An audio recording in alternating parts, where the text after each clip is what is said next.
Semana passada, nós meditamos no livro de Marcos, capítulo 4, Ezequiel também, não é?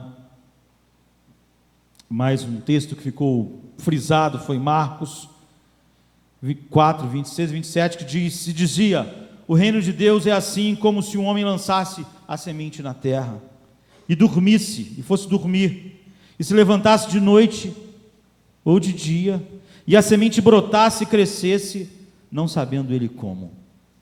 Ou seja, esse é o capítulo em que Jesus fala sobre a pregação do Evangelho no mundo. Nós colocamos na internet essa mensagem com o título, porque só por causa desse negócio de internet que mensagem tem título, porque quando preparamos mensagens não pensamos em título. Regeneração ou manipulação humana. Toda mensagem mostra que Deus dá o crescimento, que o semeador, que semeia a palavra de Deus, ele semeia e vai dormir, ele não carrega todo o peso de fazer a semente crescer, é o que ele está dizendo aqui, e ele dorme, quando ele levanta, a semente cresceu, e ele não sabe como, ele não conhece as forças da vida. Nós vimos então Jesus explicar isso a Nicodemos, não é? Mostrando a obra do Espírito Santo. Se não são os homens que edificam a igreja, se não são as estratégias humanas, se o homem não pode acrescentar uma só pessoa ao reino de Deus, então, como nós podemos lançar a semente e dormir em paz?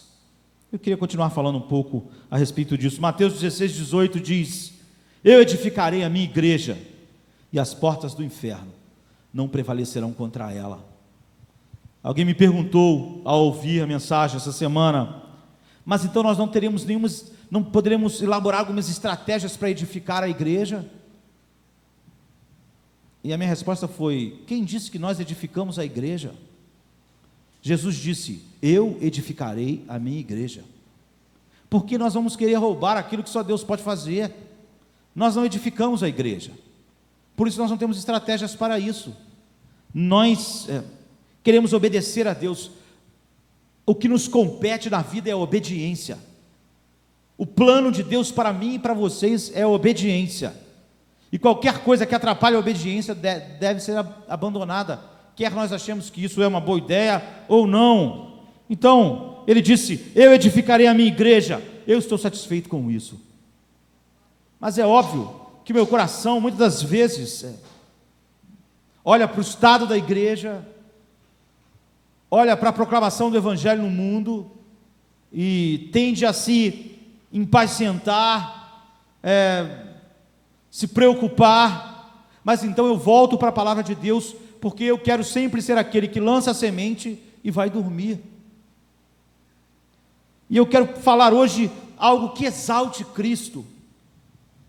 Nós às vezes não percebemos o quanto, quando os homens tentam ocupar qualquer coisa que pertence somente a Deus, o quanto eles estão sendo presunçosos e arrogantes e roubadores da glória de Cristo. Eu quero mostrar aos irmãos Cristo no lugar mais alto e sublime possível, nesta noite, falando a respeito da mesma coisa, dando uma certa continuidade, e eu vou fazer isso numa tentativa humilde, de nós vermos quão grande Ele é.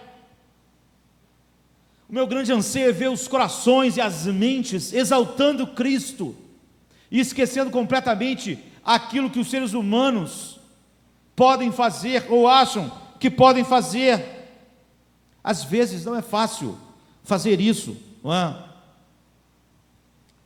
Porque nós gostaríamos que a igreja de Cristo, que nós olhamos, aquela que os nossos olhos podem ver, não é?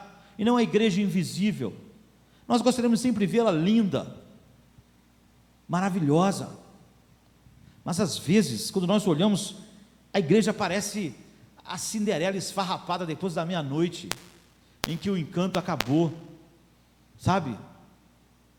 Sem aquela veste que devia estar, sem a beleza, sem os adornos. E é óbvio que isso atinge os nossos corações. Nós, pastores, e qualquer pessoa que de fato ame o propósito de Deus, o plano de Deus. E todos os pastores que de fato são pastores vivem continuamente sobrecarregados pelo cuidado com a igreja. E esse sobrecarregado não é alguém que ande o dia inteiro pela cidade, indo na casa de um e de outro, não. É sobrecarregado pela igreja de Cristo. O apóstolo Paulo disse que as suas preocupações para com a igreja eram mais dolorosas do que todas as chibatadas e sofrimentos que ele sofreu, que a preocupação com a igreja causava sobre ele uma pressão muito maior do que aquilo que os homens, os inimigos do evangelho, podiam infligir a ele de dor. Então nós ficamos preocupados com a igreja de muitas maneiras. Qualquer pastor que de fato esteja consciente da grandeza de Deus, da sua santidade, do seu chamado, ele fica preocupado de várias maneiras. Há muitos anseios no meu coração.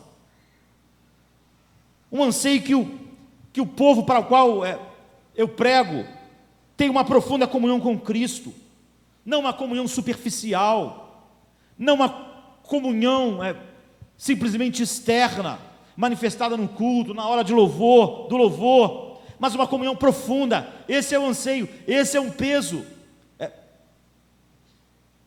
sobre o pastor com respeito à igreja. Nós desejamos que a igreja tenha uma experiência triunfante, não uma experiência medíocre.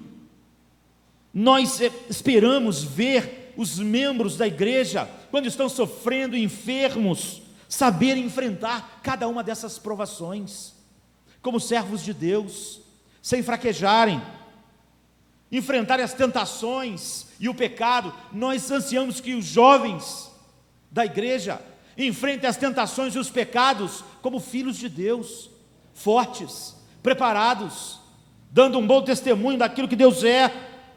Então, diariamente, nós oramos pela força de Deus na vida de cada uma das pessoas, da igreja onde nós estamos e da igreja de Cristo.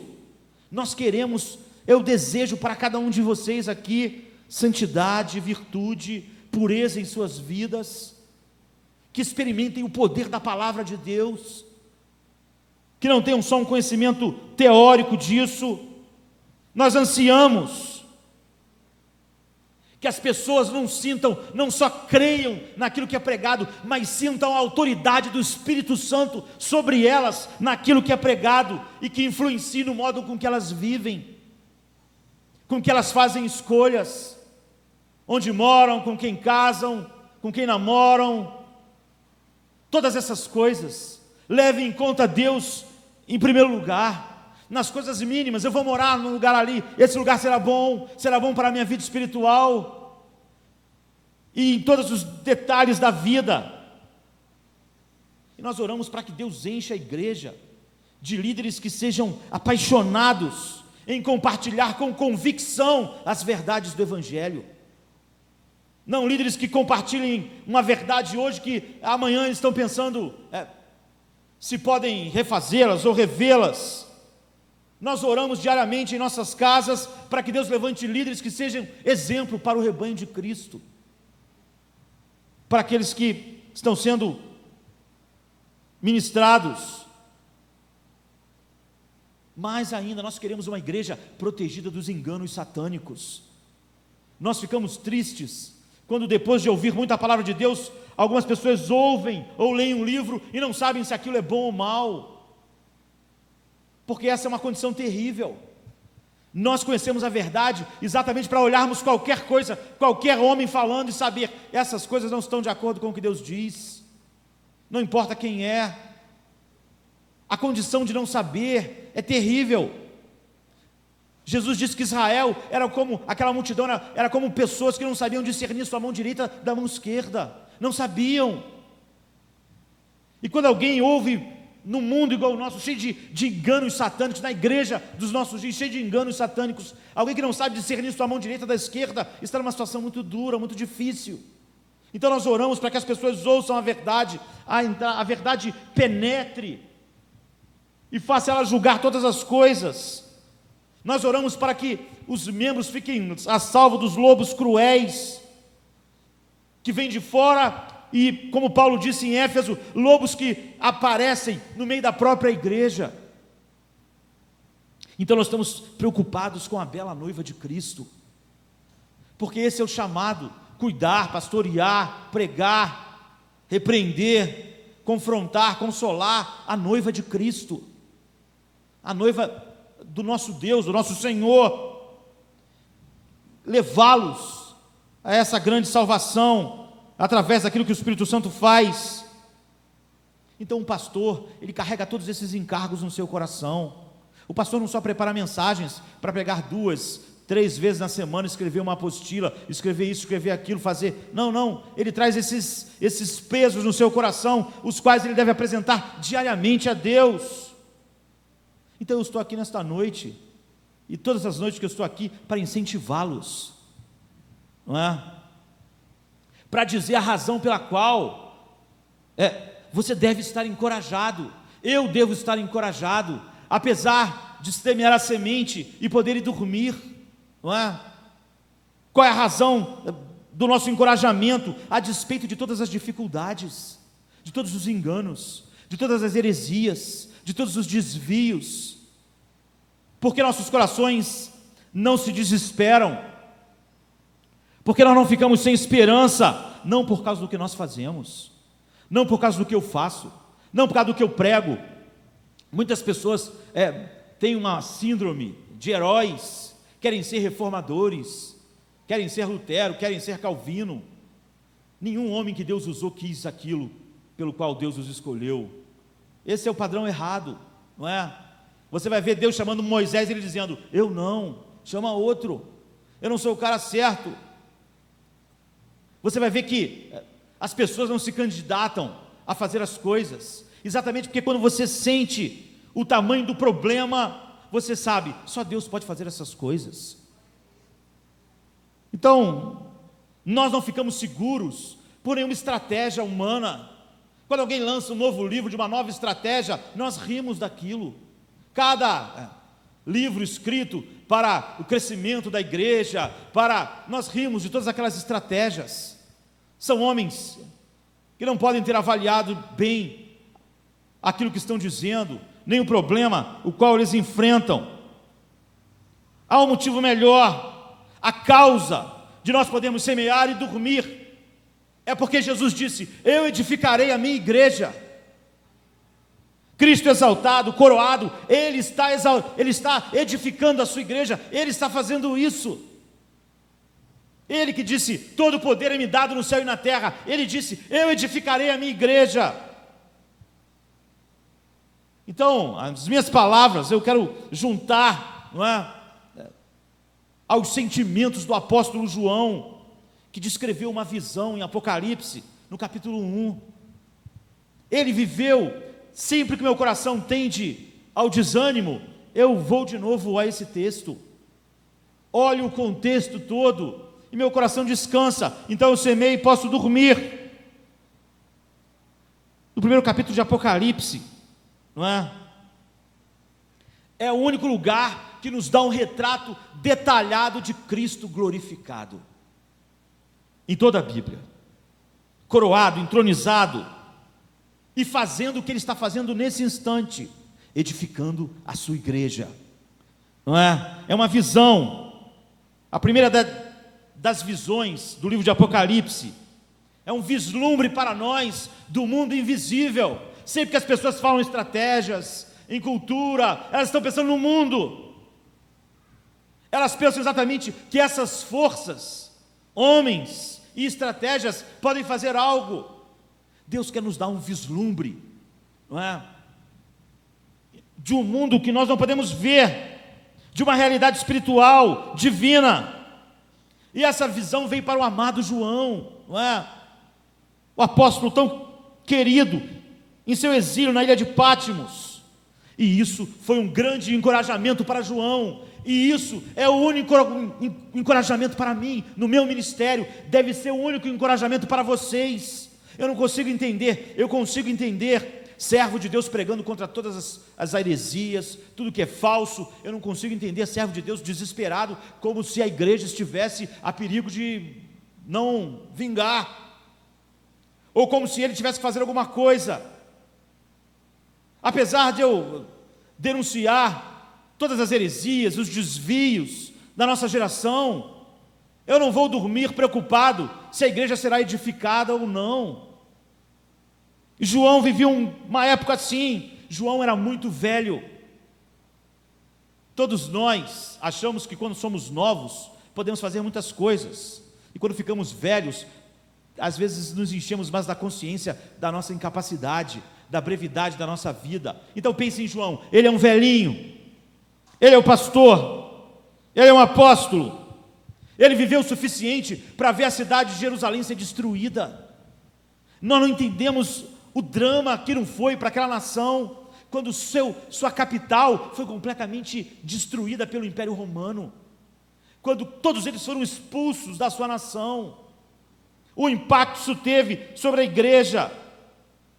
Ele viveu para ver milhares e milhares e milhares de corpos nas ruas de Jerusalém, em cada cidade de Israel, ver o seu povo massacrado, as aldeias de Israel varridas, saqueadas, pilhadas, cheias de mortos, mulheres brutalizadas, crianças assassinadas.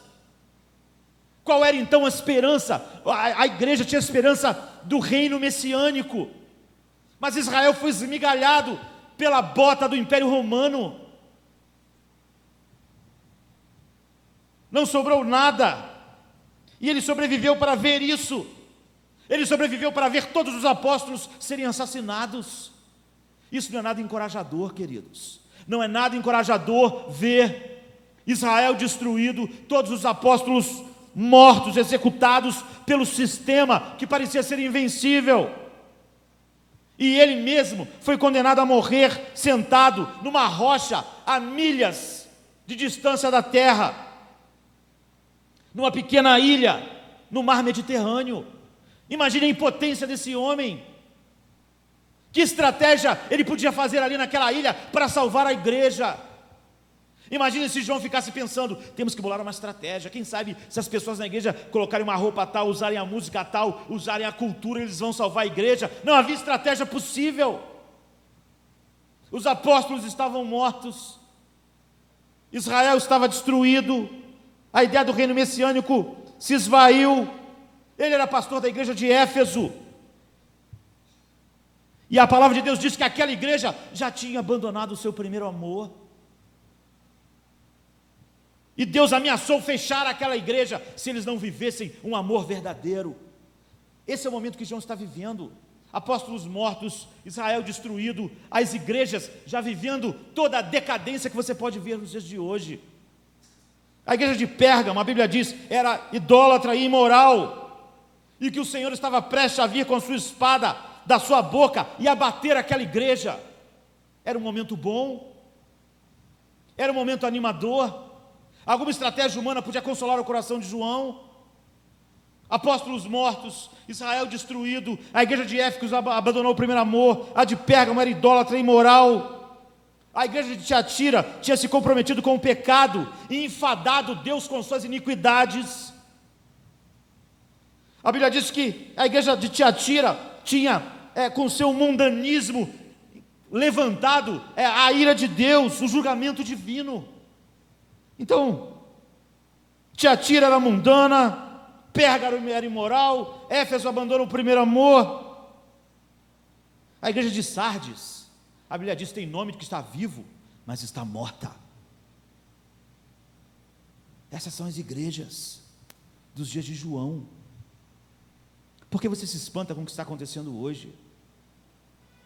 João lá naquela pedra, rocha, no meio do mar, não pensou em nenhuma estratégia. O cenário era desolador tanto quanto hoje. Deus talvez deixe as coisas chegarem a esse ponto para nós esquecermos nossas estratégias fúteis. A igreja de Laodiceia, a Bíblia diz: eu estou enjoado dela, a ponto de vomitar ela da minha boca. Então uma está cheia de iniquidade, outra cheia de imoralidade, a outra está a ponto de vomitar da sua boca, a outra deixou o seu primeiro amor. Os apóstolos estão mortos. A quem ele vai recorrer? Uma reunião de cúpula? chamar Paulo, não tem mais ninguém. Ele mesmo está velho e preso, ele estava lá sozinho. O que é dito daquelas igrejas? A outra dizia: eu estou rico, abastado e tenho tudo. E Deus disse: você não sabe que você é pobre, miserável, cega, nu. Essa era o diagnóstico de Deus sobre a igreja dos dias de João. Então o cenário que João tinha sobre a sua frente era completamente desolador, de uma perspectiva humana. Você pode pensar, não é? Que não havia nenhuma esperança. Não havia mesmo. Se João fosse fútil como nós, de pensarmos que nossas estratégias salvam alguém, ou que podem salvar a igreja, ou edificá-la. Que esperança podia haver de um restabelecimento de um reino messiânico em Israel, se Israel não existia mais? Que esperança para uma igreja que, em vez de estar virando o mundo de cabeça para baixo, agora estava sendo invadida pelo mundo. João precisava, não era de uma estratégia, era de uma palavra do céu. Mais do que isso, ele precisava de uma visão, porque o cenário diante de João era sombrio. A pior coisa é quando você está perto da morte e vê o cenário sombrio. Você pensa: eu estou morrendo, não há muito mais que eu possa fazer. Isso vai desmoronar. Você não se identifica com João? Eu me identifico com ele. Nós vivemos num vasto mundo que parece aos nossos olhos impenetrável. O mundo tem invadido muito mais a igreja do que a igreja salvado o mundo. E a estratégia da igreja para salvar o mundo é se tornar mundana. Ou seja, ela finge que está conquistando o mundo quando ela mesma está sendo conquistada por ele. Materialismo, pragmatismo, entretenimento, humanismo, psicologia. Mas não é apenas o nosso mundo é mau, nossa sociedade é imoral. Mas quem dera que o único peso sobre nossos corações fosse o nosso mundo. Mas não é apenas o mundo, é a igreja que quebra os nossos corações, infectada com liberalismo, mundanismo, legalismo, compromisso com o mundo, compromisso com a imoralidade, pregando heresias, apostasia, carnalidade. A igreja se tornou o baluarte do materialismo, da apatia para tudo que é espiritual. Todas as estratégias que as pessoas pensam, não tem nada de espiritual nelas, é apelando para os apetites do mundo. E nós estamos lá fora, todos os dias, estamos 2 vezes por semana, né, nesse púlpito atirando flechas. Parece que nós estamos atirando flechas em máquinas impenetráveis.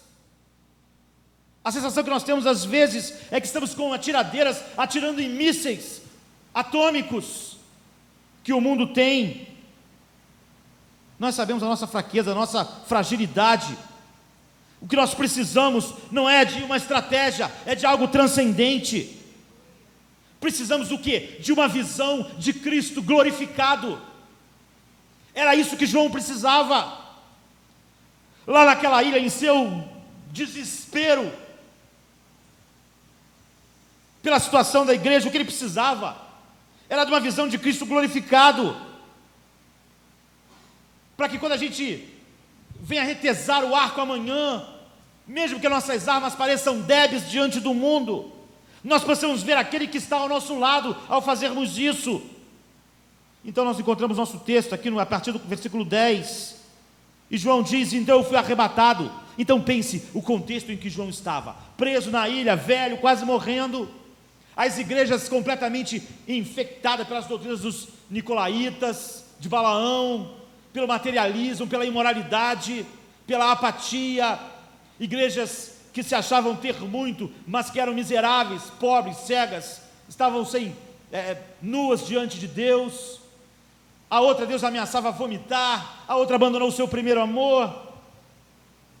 Então eu fui arrebatado em espírito no dia do Senhor, e ouvi por detrás de mim uma grande voz com som de trombeta dizendo: escreve num livro o que você vê e envia às 7 igrejas, a Éfeso, Esmirna, Pérgamo, Tiatira, Sardes, Filadélfia e Laodiceia, no meio da solidão de João, não é?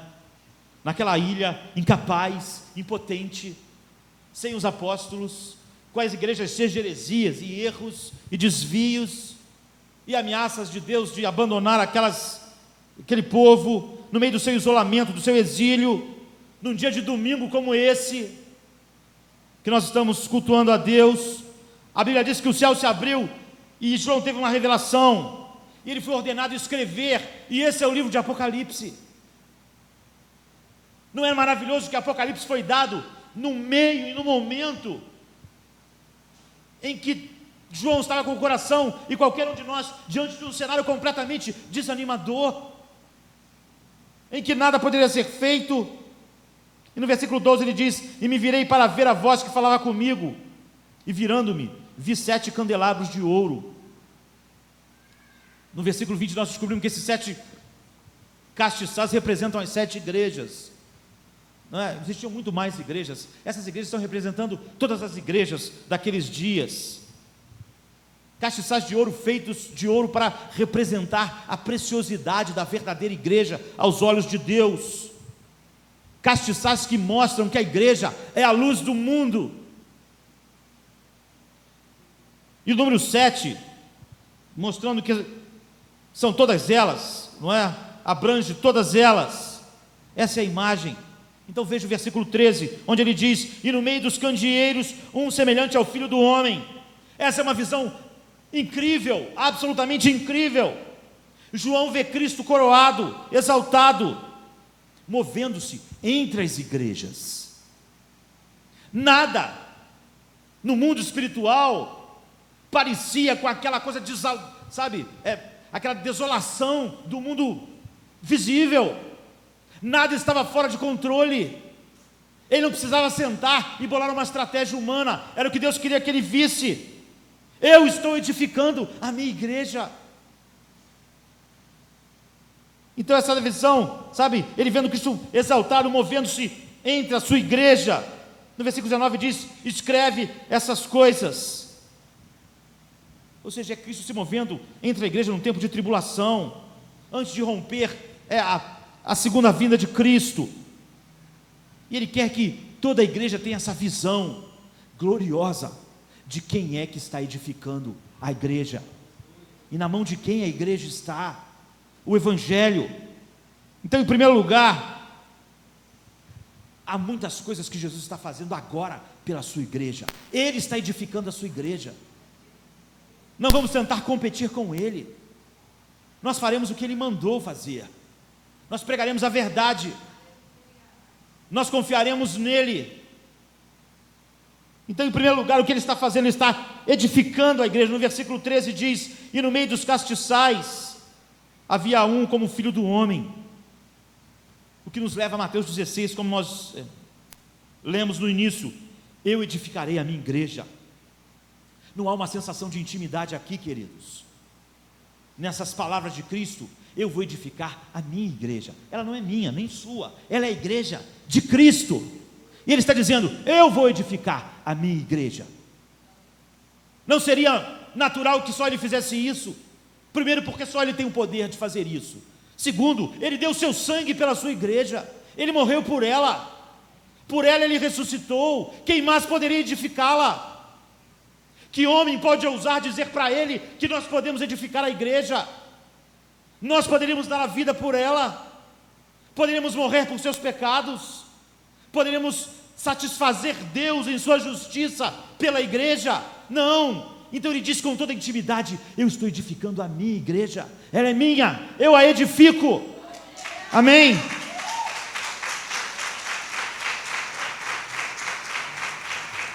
Outra coisa que nós vemos é um senso de certeza. Eu edificarei. Não há falhas no plano, não há como dar errado. Eu estou fazendo isso. Como disse o profeta: operando Deus, quem impedirá? Apesar de nós combatermos todo o mal, todo o erro, nós fazemos isso num espírito triunfante. Nós nunca tememos quando vamos dormir que a igreja será destruída, que a verdade será apagada da terra, ou que ela depende do pastor Josemar, ou de qualquer outro pastor. mesmo aqueles que estão comprometidos com a verdade. Por mais comprometidos com a verdade que nós estejamos, a igreja não depende de nós para ser edificada e para sobreviver. Deus está edificando a sua igreja. Então há um senso de certeza, eu edificarei, e há mais, há uma sensação de invencibilidade. Ele diz, eu edificarei a minha igreja, e as portas do inferno não prevalecerão contra ela. É isso que nós precisamos. Quando nós temos isso, nós podemos realmente desistir de manipular de maneira eclesiástica os homens, ou tentar salvar outros com as nossas estratégias. Alguém pode dizer, nós precisamos de estratégia porque a situação é desesperadora. É exatamente porque a situação é desesperadora que nós precisamos de uma visão de Cristo glorificado, como João teve. As portas do inferno não vão prevalecer. Por quê? Porque Cristo está edificando a sua igreja. Ele comprou ela com o seu sangue, Ele pagou o preço, Ele já a salvou. Ela não pode se perder. Nenhum daquelas pessoas pelos quais Ele morreu podem se perder. Então me escutem, queridos, Ele realizou a encarnação, Jesus realizou a redenção na cruz, Ele ressuscitou, Ele realizou sua obra perfeitamente, o Pai foi completamente satisfeito, Ele foi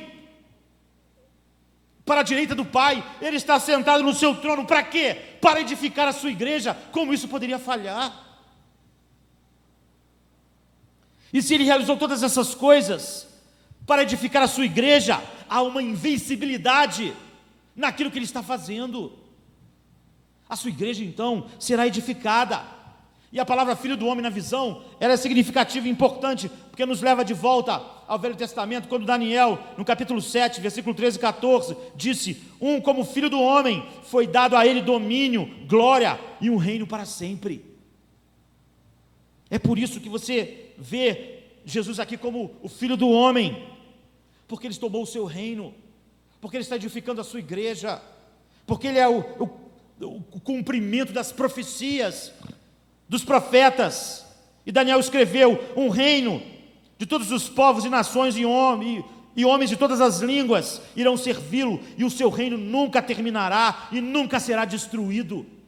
Que reino é esse? A igreja de Cristo, de todas as tribos, línguas, nações que Ele está chamando. Então Daniel fornece a imagem inicial que envolve a visão de João no Apocalipse. Uma igreja composta de homens do mundo inteiro. E esse é o reino dele, que Ele está edificando. Então, isso nos mostra e vem trazer para nós, eu quero que vocês tenham isso, a natureza profunda de Cristo edificando a sua igreja. Em Tito, capítulo 1, versículo 2, o apóstolo Paulo diz que todo o processo de evangelização, todo o processo de santificação, todo o processo de glorificação da igreja foi prometido por Deus antes da fundação do mundo. Agora pense, prometido por Deus para quem, se foi antes da fundação do mundo? Quem estava lá para ouvir a promessa? Cristo. Sabe? Quando Deus começou a criar, Ele já tinha feito essa promessa ao seu Filho, já tinha o propósito, a aliança eterna já tinha sido feita antes dos tempos eternos. Ele fez isso a quem? A resposta está em 2 Timóteo 1,9, que diz que Ele fez essa promessa a Cristo. A evangelização, a salvação, o chamado, o crescimento, a glorificação, na eternidade passada, o Pai tinha um amor perfeito pelo seu Filho. A igreja é algo muito maior do que simplesmente homens que estão sendo salvos, e Deus quis expressar o seu amor pelo seu Filho, e o Pai fez um plano que expressasse o seu amor da maior maneira possível, e o plano foi a igreja. Então, Ele disse assim, eu vou fazer, alguns homens serão resgatados, homens maus e pecadores, dignos do inferno, serão resgatados, para mostrar pelo processo no qual eles são salvos, a glória da santidade, a perfeição do seu caráter, a glória da sua graça, da sua misericórdia, e eu vou trazê-los para este lugar onde nós estamos, e para sempre eles irão glorificá-lo como o centro de todas as coisas. A igreja existe por causa de Cristo. ela é fruto do amor eterno que o Pai tem pelo seu Filho, e o Pai considerou que a melhor maneira de expressar esse amor de maneira interminável era esse grande plano de edificar uma igreja para pela eternidade, uma igreja que foi resgatada pelo sangue do seu Filho, pela justiça do seu Filho, pela beleza, pela santidade, por tudo de maravilhoso que o Filho é. Louvassem a Ele por tudo que Ele fez, e não os homens que foram criados. Então a igreja é esse plano de amor que o Pai tem para com o Filho. Então, Ele disse: mas você irá resgatar este povo, pagar um preço por ele, propiciá-lo, livrá-los da minha ira, da minha justiça, e eu vou imputar o pecado deles a você, eu vou imputar a sua justiça a eles, e depois eu vou reuni-los na glória para sempre, para que todas as coisas reflitam a tua beleza e a tua glória, meu filho amado. Esse é o plano. Que estratégia humana pode se intrometer em algo feito na eternidade? Nós estamos diante de algo muito maior do que toda a humanidade junta. Então o Pai deu um passo adiante nessa sua demonstração de afeto infinito e disse: mas mais do que isso, eles vão se parecer contigo, porque a melhor maneira de glorificar quem tu és serão homens que manifestem coisas que tu és. Então Romanos 8:29 diz: eles não vão simplesmente estar na glória, louvando Cristo para sempre, mas nós, o apóstolo Paulo diz, nos predestinou para sermos conforme a imagem do seu Filho, para que ele seja o primogênito entre muitos semelhantes a ele. Esse é o plano. O plano, a predestinação fala de homens que vão ser como Cristo, para exaltá-lo. Deus, o Pai, queria exaltar o Filho, e é por isso que a igreja vê a existência. Você acha que esse plano pode falhar, João? É o que Deus está dizendo para João. Você acha que isso depende do Império Romano ser um pouco mais fraco? Ou de você estar velho ou não? Ou de parecer que está tudo perdido?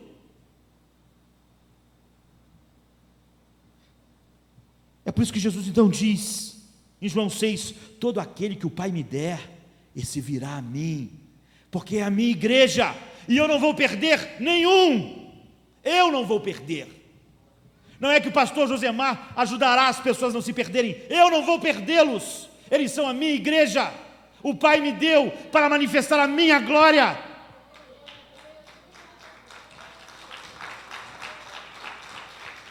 Essa é a história.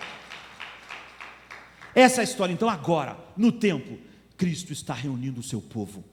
É por isso que ele disse: eu estou edificando a minha igreja, estou reunindo essas pessoas que estão nesta aliança. Eles foram escolhidos, chamados, e tudo que nós fazemos é sermos agentes que chamam os filhos de Deus ao seu reino, mas nada. Somos só esses instrumentos. Então ele disse para aquelas pessoas e para nós, a igreja: eis que eu estou convosco todos os dias, eu não vou deixar vocês, eu voltarei para vós. Não importa o quanto lutemos, não importa quão difícil seja, Cristo está edificando a sua igreja. Ele não pode falhar. Em segundo lugar, eu queria falar o que já sei que não vai dar, não é? Ele intercede por sua igreja. No versículo 13, a Bíblia diz que ele estava vestido com uma túnica que ia até seus pés, e ele tinha em seu peito um cinto de ouro. Essa era a vestimenta do sacerdote no Antigo Testamento. Retrata Cristo então como sumo sacerdote. Ele está dizendo para João: eu intercedo pela minha igreja, eu estou todo o tempo à destra do Pai intercedendo pela igreja. É assim que eu a edifico. Nós olhamos para a nossa igreja, olhamos para os seus problemas, olhamos para as suas lutas, suas provações. Nós, pastores, gastamos tempo de joelho diante de Deus, oramos pelo rebanho, tentamos incentivar as pessoas a viverem para Deus, mas nós sabemos que há um sumo sacerdote que ora perfeitamente pela igreja. Nós sabemos que, por isso eu oro e posso ir dormir. As orações feitas por Cristo pela igreja, sua intercessão perfeita, ela é completamente eficaz. Por fim, não são as minhas orações que salvam e edificam a igreja, é Ele como sacerdote. Eu intercedo por eles, e é isso que me incentiva a estar de joelho orando. Se Ele não estivesse fazendo, eu sei que as minhas orações nada poderiam fazer. Ele é o sumo sacerdote. Se você se preocupa com a igreja, se eu me preocupo com a igreja, Ele se preocupa muito mais, porque a igreja é a igreja dEle, é a igreja pela qual Ele intercede dia e noite. Eu tenho uma preocupação pela igreja, então, não ultrapasse os limites que Deus te deu, porque se alguém está com a sua mente ocupada com a igreja, esse alguém é Cristo, Ele a está edificando, Ele a quer edificar e Ele fará.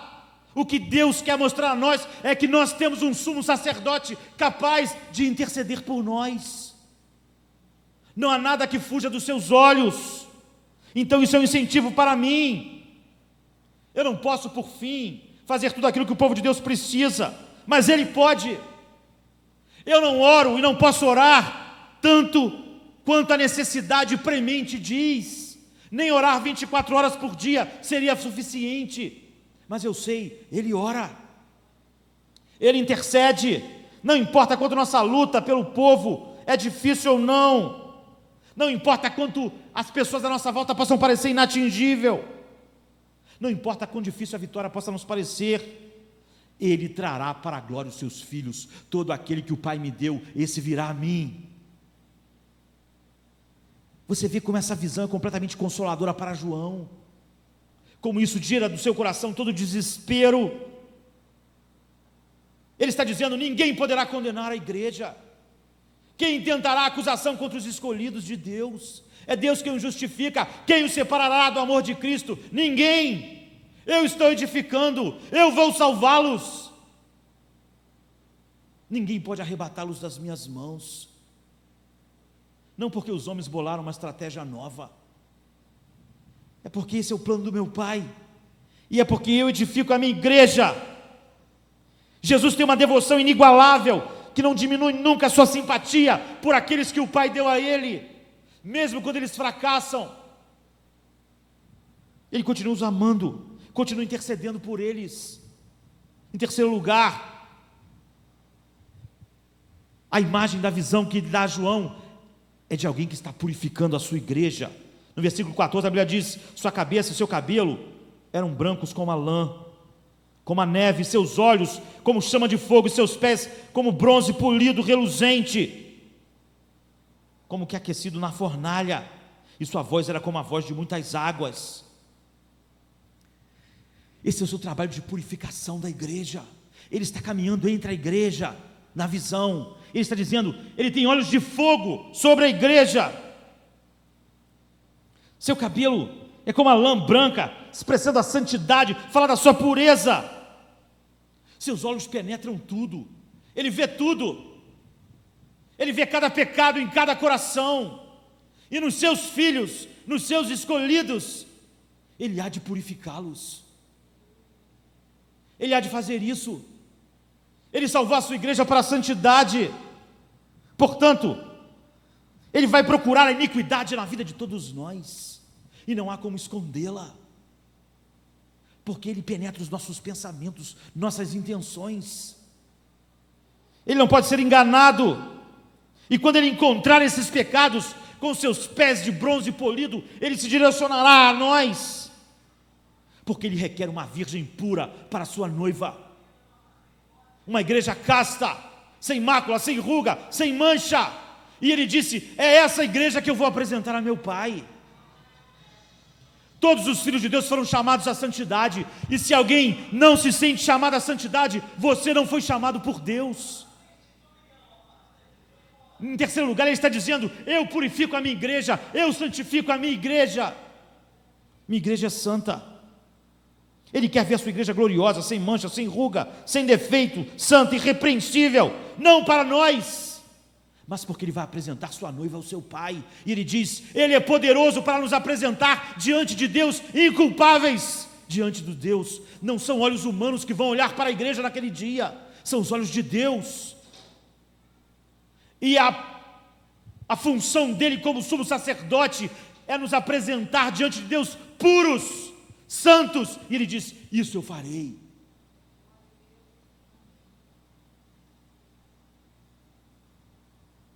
Essa é a visão. Ele apresentará homens que foram libertos dos seus pecados. No final do versículo 15, diz, e sua voz era como a som de muitas águas. Isso é maravilhoso. João estava numa ilha pequena, de pedra, em que as ondas são violentas, até hoje. Lá está a ilha de Patmos. Ele ouvia, sem parar, o rugido das ondas, mas ele diz, a voz que eu ouvi é como voz de grandes águas, maior do que todo esse som que eu escuto, onde eu vivo, onde eu estou. Essa é a voz de Cristo, sua voz de autoridade. Aqueles que são filhos de Deus ouvem a voz de autoridade do seu Filho. A Bíblia diz, as minhas ovelhas ouvem a minha voz e me seguem. Quem não ouve a voz de autoridade de Cristo e o segue, não é a sua igreja. Essa é a voz que João ouviu. Essa voz, como muitas águas, ela bate sobre cada um daqueles que são filhos de Deus, bate sobre as nossas consciências, através das Escrituras, através da pregação da palavra, como nesta noite, e traz à sua igreja a percepção da verdade e da autoridade de Cristo sobre nós, os que fomos comprados pelo seu sangue. A igreja não está na terra para não ser nada mais que não um pilar da verdade, o baluarte da verdade no meio do mundo. Então Cristo, com sua voz toda poderosa, proclama a sua verdade na igreja, através das Escrituras e da pregação da sua palavra. Ele está batendo como as ondas, através da sua palavra, de pregadores fiéis, que proclamam durante os séculos a verdade daquele que nos libertou das trevas para o reino do Filho do seu amor. A próxima coisa está no versículo 16, ele controla a sua igreja. Na mão direita ele segurava 7 estrelas e os 7 anjos, ou seja, a igreja e seus líderes. Ele dá ordem, ele tem a igreja em suas mãos. Você vê como no final disso, João pode se encher de paz, não porque ele leu o último livro, como edificar uma igreja, mas porque ele teve uma visão gloriosa de Cristo que diz, eu estou edificando a minha igreja. Então, essa visão vai ser copiada e mandada para todas essas igrejas, todo o livro de Apocalipse. O que Deus está dizendo é o seguinte, eu tenho a minha igreja nas minhas mãos, e eu tenho os pregadores verdadeiros nas minhas mãos. Ou seja, o que ele está dizendo é o seguinte, Deus sempre tem os seus homens na terra, Deus sempre terá seus pregadores fiéis. Não pense que houve geração alguma onde Deus não tivesse seus homens pregando. Apesar de toda pregação de mentiras e heresias, Deus sempre teve homens pregando a verdade, porque esses homens estão nas suas mãos. Isso faz nós termos paz e ir dormir. Cada geração, Deus terá os seus homens. Nós, quando vamos ficando mais velhos, começamos a nos preocupar como vai ser o futuro. Alguém outro dia me perguntou, você já pensou como será a igreja de Jardim da Luz daqui a 50 anos? Eu perguntei, não quero saber. Deus terá os seus homens. Eu não posso me preocupar com isso. Deus terá os seus homens. Quando Moisés estava morrendo, todos pensaram, acabou. Mas então veio Josué, e Deus, quando chamou Josué, o que ele disse para Josué? Josué, Moisés está morto, mas assim como eu fui com Moisés, eu serei contigo. Amém, queridos? Sabe o que isso quer dizer?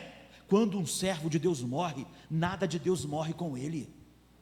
Moisés tinha morrido, mas nada de Deus tinha morrido. Deus estava lá, Ele ia continuar edificando a sua igreja, edificando o seu plano. Deus sempre terá os seus.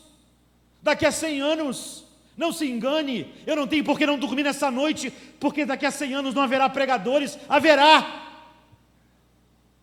falsos em abundância, como sempre houve, mas haverá os pregadores, haverá homens que estão nas mãos de Deus. Então o João está vendo que Jesus tem nas suas mãos não só as igrejas, mas os pregadores dessas igrejas, dessa igreja que ele mesmo está edificando.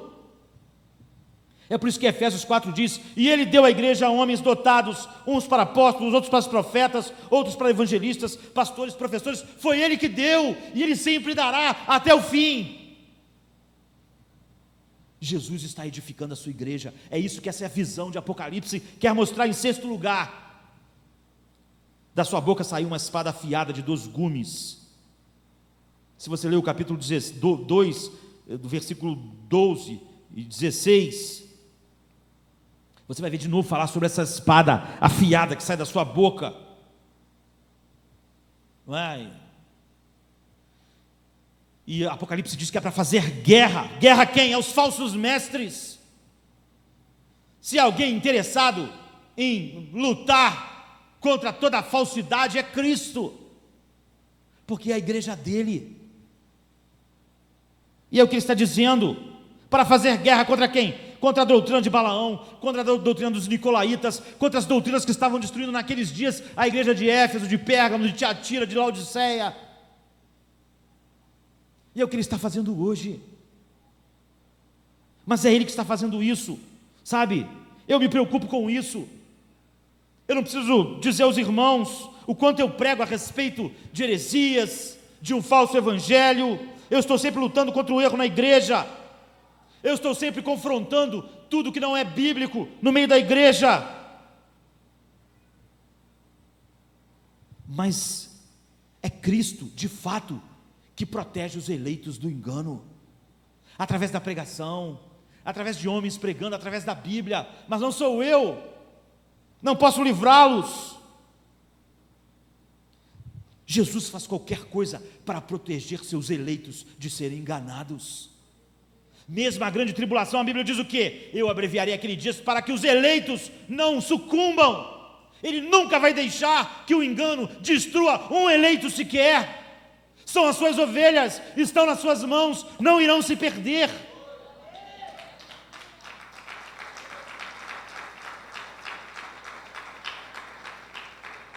Eu fico preocupado, os irmãos ficam preocupados com os cultos que estamos vendo em nossos dias, as heresias, a sutileza de Satanás, o liberalismo, o legalismo, o antinomianismo, os enganadores, as fraudes, o materialismo, o dinheiro virando Deus, as falsificações, buscando destruir a igreja, e assim e eu luto, eu prego, mas queridos, não se engane, sabe, não se engane. É Jesus que livra os seus eleitos do engano, da destruição que o engano traz. É Ele entronizado. Se eu achasse que eu tivesse que livrar as pessoas do engano, eu desistia. A mente do ser humano é muito obtusa, o mundo é muito sedutor, não há argumentos em mim, não há capacidades. Mas ele diz: João, eu com a espada da minha boca destruirei toda a falsidade no meio da igreja. É por isso que eu descanso. Eu prego, eu luto, mas eu sei que é Ele que esmaga os enganadores. E em sétimo lugar, o clímax da visão: seu rosto era como o sol brilhando ao meio-dia. O que significa isso? João teve uma visão num domingo de manhã, num lugar ensolarado, mas ele disse que a glória de Cristo era mais brilhante que o sol. Ele está no meio da igreja, brilhando dessa forma. O que isso quer dizer? É que ele está se colocando em exposição através da igreja. Esse é o seu chamado, queridos.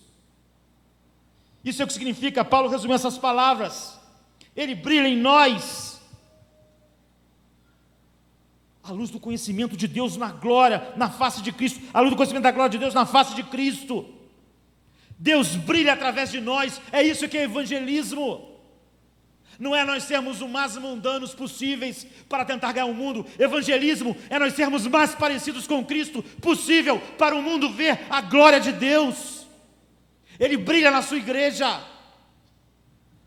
A nossa estratégia não é fazer a luz ficar fraca para não incomodar o mundo. A nossa estratégia é ser a luz do mundo. Isso incomoda, é lógico.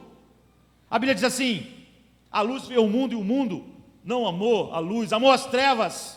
Por quê? Porque suas obras eram más e a luz revelava a sua maldade. E se a igreja brilhar como Deus, é óbvio que vai mostrar a maldade do mundo e não vai ser amada, a não ser por aqueles que Deus eficazmente com seu poder dê a eles um novo coração. Então a igreja está aqui para brilhar essa glória de Cristo ao mundo. Você vê isso? Nós servimos a igreja. Os pastores devem servir a igreja, vivemos para a igreja, morremos para a igreja. João era um pastor, estava ali nos seus últimos dias. Nós devemos trabalhar incansavelmente para que Cristo brilhe através da igreja. E nós estamos preocupados com a comunhão dos santos com Cristo, com uma comunhão cheia, rica, cheia de glória. E nós estamos preocupados que os santos tenham a ajuda necessária para enfrentar as tentações em seu dia a dia. Nós queremos estar lá para segurá-los, mas não estamos. Nós queremos estar lá para dizer um versículo certo naquela hora, mas não estaremos. Então nós estamos sobrecarregados para que vocês conheçam a verdade, para que vocês acreditem na verdade, mais do que isso, para que vocês vivam a verdade, para que Deus brilhe através de nós, a igreja, no mundo. Queremos que a igreja esteja sob o controle de Cristo, queremos a igreja, alcançando o mundo. E nós sabemos que Deus está fazendo exatamente isso, através da igreja. Então eu não me sinto sozinho. João em Pátimos estava se sentindo sozinho, antes de ter esta visão. Parecia que tudo era frágil, tudo estava desmoronando, apóstolos mortos, igrejas cheias de doutrinas erradas e falsas. Então Cristo disse: você esqueceu o essencial, João. Eu estou edificando a minha igreja, nada vai prevalecer contra ela. Quando você pensar na igreja, pense no alto e sublime trono que a sustenta. Pense naquele que está à direita de Deus edificando a igreja. Então você vai sentir esvair de você todo o medo, que faz com que nós, em nosso medo, pensemos em outras maneiras de edificar a igreja. Não estamos nem falando daqueles que usam a igreja só para proveito próprio. E no versículo 17, a Bíblia diz então que João então teve essa visão de Cristo. Imagine, João tinha andado com Cristo durante 3 anos, almoçava com ele, jantava com ele, dormia com ele, inclinava no seu peito a sua cabeça, mas a Bíblia diz: e quando eu vi, caí aos seus pés como um homem morto. Você sabe o que é isso, queridos? É um medo santo. Ao ver Cristo em glória, aquele João que andou com ele todos os dias, caiu como morto. Se Deus estivesse fluindo em grande parte dos cultos dos nossos dias, as pessoas não estavam se divertindo em shows, não estavam caindo na gargalhada, elas estariam sob o impacto da santidade de Deus. É assim que João ficou. Manoel, o pai de Sansão, chegou em casa um dia e disse para a esposa: nós vamos morrer, arrume as coisas, nós estamos morrendo, eu vou morrer. E ela disse: por quê? Porque eu vi o Senhor. Agora, por que ele reagiu assim? Porque vendo Deus como Deus é de fato, o homem sabe que Deus está vendo ele, aquilo que ele é, seus pecados. Ele sabe que não pode sobreviver diante de um Deus santo assim. Há livros infames em nossos dias, com nomes até bonitos: Bom Dia Espírito Santo, não é? Há pessoas que dizem que estão fazendo a barba, enquanto Jesus aparece no banheiro e fica conversando com a pessoa. Essa pessoa não passa de proferir blasfêmias a respeito de Deus, mas o público adora isso. É como se Deus tivesse sido domesticado por um homem, e os corações ímpios gostam disso, acham que quem consegue domesticar Deus é um homem poderoso. E a pessoa continua falando com Jesus, fazendo a barba. Eu não sei o que é pior, se essa pessoa está inventando isso, ou se de fato ela vê alguém que ela acha que é Cristo. Sabe? Não consigo me decidir qual é a situação pior. Jó viu Deus, um vislumbre de Deus, e disse: antes de eu te conhecer, de ouvir falar, mas agora os meus olhos te veem, e eu me abomino no pó e na cinza. Isso é ver Deus. Jesus acalmou a tempestade, e a Bíblia diz, e eles ficaram possuídos de temor. Você consegue entender isso? Os caras ficaram com mais medo depois que Jesus acalmou a tempestade do que antes. Eles estavam com medo do mar, mas quando eles viram que Jesus mandou o mar se acalmar, eles ficaram possuídos de temor. Um medo muito maior do que o do mar. É um medo diante daquilo que é santo. Eles viram, Ele é Deus, nós somos homens. Pedro pede: retira-te de mim, que eu sou um homem pecador. É assim. João caiu com seu rosto em terra. Ele não ficou fazendo umas flexões na praia enquanto conversava com Jesus. Caiu como morto. Eu acho que a igreja precisa de homens, pastores, mas corajosos e honestos, suficiente para pronunciar uma maldição sobre si mesmo, como Isaías: ai de mim, ou seja, maldito, porque eu vou perecer, porque vi o Rei da Glória. É assim que João se sentiu, desarraigado. Eu vi Deus, eu sou pó, indigno. Ezequiel teve uma visão de Deus e caiu em rosto no pó várias vezes. Paulo teve uma visão de Cristo de dia, com o sol a pino, e ele ficou cego, e disse: que queres que eu faça, Senhor? Aquele homem arrogante ficou completamente quebrado, amedrontado, atemorizado. Isso é ver Deus. O que acontece em nossos dias, como eu disse, é pura brincadeira com aquilo que Deus é. Nós precisamos ministrar um espírito de santo temor, de adoração e de reverência nos nossos dias. Mas o próximo versículo, eu prometo que estou acabando, é maravilhoso, porque esse não é o fim. Se nós olhássemos para Deus e caíssemos como mortos, aterrorizados diante da sua santidade, simplesmente, você vai ver que Deus vai manter o temor, mas de uma maneira maravilhosa. A Bíblia diz: e Ele colocou sua mão direita sobre mim. Que mão familiar, não é, queridos? Apesar dessa glória, apesar de ser o Criador, apesar de Ele estar edificando a sua igreja com um poder onipotente, Ele tocou João. João também era a sua igreja. E Ele disse: não tenha medo. Temor sim, mas não terror, porque a minha ira não está mais sobre você. Todo homem que conhece Deus fora de Cristo, conhece Deus como seu inimigo, mas não a igreja de Cristo. Ela tem temor, mas não terror. Não tenha medo, ele diz: eu sou o primeiro e o último. Ele está dizendo: o que eu começo, eu termino. João, eu comecei a edificar a igreja, eu vou acabar. Não há nenhuma possibilidade de falhas aqui. Eu sou o primeiro, o único, o alfa e o ômega, o primeiro e o último, o A e o Z. Eu vou dizer uma coisa: você não precisa se preocupar. Mesmo o seu pecado, João, você não irá morrer. Por quê? Porque o seu pecado foi pago por mim na cruz. Há um santo temor na igreja, mas não aquele terror terrível sobre os quais a ira de Deus está.